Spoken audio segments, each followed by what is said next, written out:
बहुत समय पहले की बात है। एक जंगल में किसी बात को लेकर दो बकरियों के बीच झगड़ा हो गया।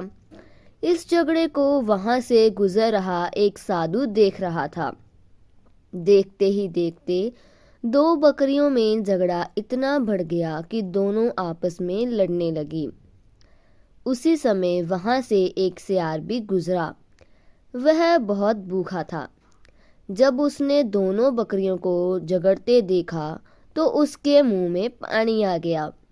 बकरियों की लड़ाई इतनी बढ़ गई थी कि दोनों ने एक दूसरे को लहूलुहान कर दिया था, लेकिन फिर भी लड़ना नहीं छोड़ रही थी।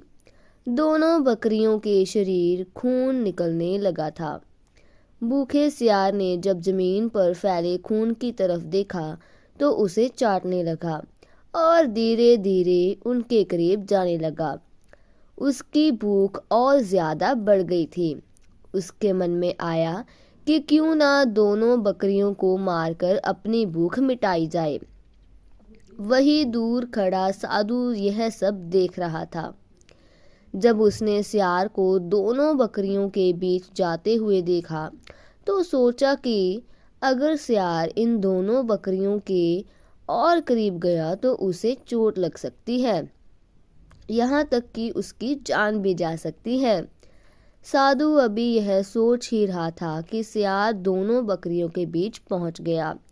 बकरियों ने जैसे ही उसे अपने पास आते देखा तो दोनों ने लड़ना छोड़कर उस पर हमला कर दिया। अचानक हुए हमले से सियार अपने आप को संभाल नहीं सका और चोट खा गया।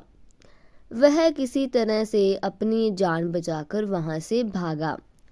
सियार को भागता देख बकरियों ने भी लड़ना छोड़ दिया और अपने घर लौट गई। वही साधु भी अपने घर की ओर चल दिया। तो दोस्तों, इस कहानी से हमें यह सीख मिलती है कि कभी भी लालच नहीं करना चाहिए, साथ ही दूसरों की लड़ाई में नहीं कूदना चाहिए, इससे हमारा ही नुकसान होता है। ऐसी और मज़ेदार कहानियाँ सुनने के लिए हमारे इस चैनल को लाइक एंड सब्सक्राइब करें। Thank you.